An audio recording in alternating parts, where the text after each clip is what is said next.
a më pranot namazi kur e kam mendjen tjetër kund. Mundohu deri në maksimum t'jesh i përkushtuar dhe me plot vëmendje në namaz.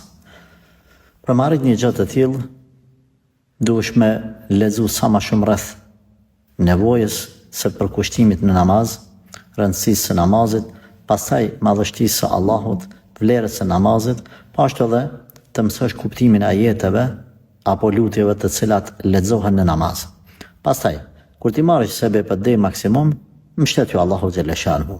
Edhe nëse ndodh që mendja të ikë prej namazit pranohet me lejet Allahut, por aq sa se ke mendjen, aq nuk e ke edhe sevapin.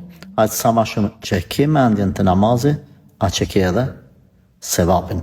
Prandaj përkushtimi apo vëmendja sa më e madhe në namaz edhe shpërblimi më i madh, sa më shumë që e humb vëmendjen, çka që humb edhe shpërblimin.